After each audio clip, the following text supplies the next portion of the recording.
we're going to be replacing the tie rod in on this Mazda 3. Most important, when you get jacked up, use your jack stands.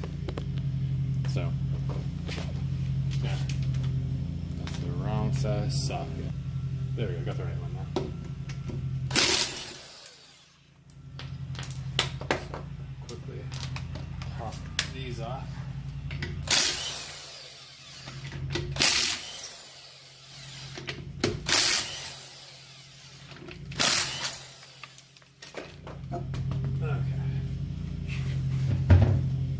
So here's the issue right here. So you see, let's see. Well, obviously that's gonna move. Can't really see it too much, but there is a little bit of play and it is all cracked out.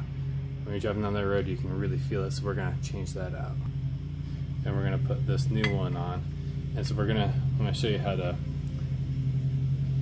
not only replace it, but also set your alignment back to a good alignment, not to where it's off a little bit. So I'm actually gonna pull the caliper off, this chipped up, cheap looking caliper. It's just two 17mm bolts on the back side here, there and right here. That'll make it easier to get to it. I could totally do it right here, but it just makes it easier. Okay, there we go. Got that off. Now, there's this weird little pin where it has like the little clip on the back side here. So you have to pull that out to get it off. At least it's plastic back here. When you smack it really hard. And then this is a 14mm. So one thing to keep in mind, there's a slight taper on this, and that's what's keeping it from spinning in there. The pressure pulling up on it. So you don't really want to push it down as you're loosening it, otherwise it's going to make it a lot tougher on you. Then you just do that. And we're gonna have to bonk it out.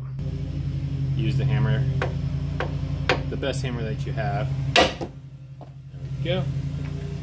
And now, actually, so what you're gonna wind up doing, well, let's see here. What you might want to do before you take it all apart is get the stuff broke loose, and before you smack the top of it and dent it to where you can't really get the nut back on, it's a good thing to do. So a 17mm, this is one big,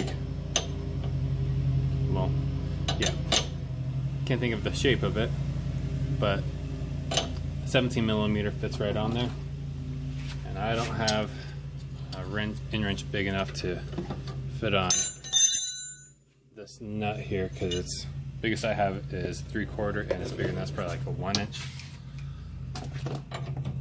Maybe somebody actually does know. Let me know. Okay, this is getting tedious. So you just grab it, and you just kind of, you're gonna wind up torquing against this and just pop this lock nut loose. And then once that's done, just put this on here. This one actually, I've had to adjust it before, so it's not locked in there, but there are some that are. Yes.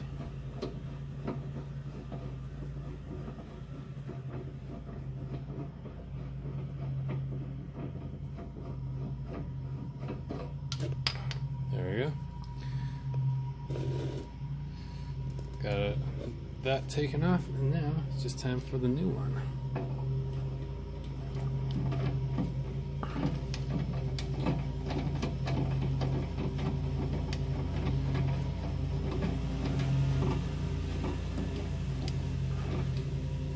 Okay. So I'm just gonna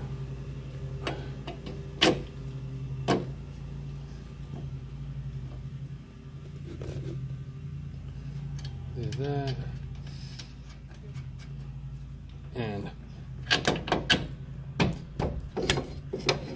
remember that the compression going upward, remember it's kind of cone shaped, that's what's going to kind of hold it still as well. And this is a Master Pro one. It's a 17 millimeter. The old one was a 14 millimeter. That just undid everything I did. There we go. Which also has an Allen hole in the top. So if you use an Allen wrench, then you can hold it in place and then tighten it down. But you just have a tool like that that works as well. So now what we're going to do is reassemble everything, get the brakes back on, put the tire on, and then we're going to work on the alignment. What we're going to do to check the alignment is we're going to hook on to the inside of the first tread over here. It's just easiest for me. You can even, it doesn't matter which one you use, just you're going to measure from the same spot on the other side. Just got to make sure you're going from the inside of the first tread, the second one, or first row. That's what you're going to be measuring off of. And then here, so we are 56.5 right on to the inside row right there. So then we're going to go to the front side, see what the difference is, and then we're going to adjust the new tie rod in to make them match. Okay, so we are 56 and let's see here. Is that right? Yeah. About 13/16, 2 or 13/16. So we are just over 1/4 of an inch wider on the front. So the front's towed out. So we're gonna have to, what we're gonna do is loosen the tie rod in, because that's gonna push the back of the tire out and bring the front in. So we're gonna do about 1/8 of an inch. That should split the gap. So what we're gonna do is loosen, knock everything around a little bit, back it up.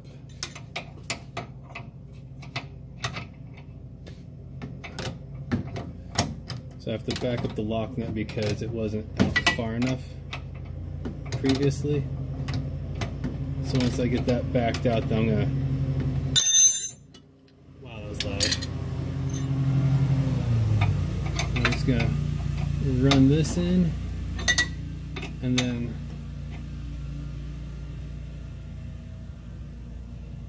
I'm going the wrong way. I need to let it out. So it was right the whole time. It's the one thing that gets confusing on this. Okay, so now we will check our. So what you can do here, I have 56 and see here 9/16